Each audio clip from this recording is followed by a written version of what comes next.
Eita, hoje vai ser o dia que eu vou pegar ele, viu?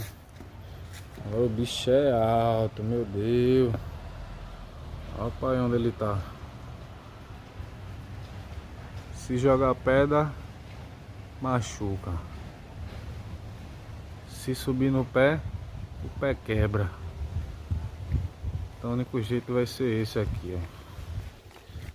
Vou abrir esse cano. Na ponta dele eu deixo ele bem arreganhado, né? Bem aberto. Coloco um pano. Ele vai encaixar direitinho. Pronto, acabou.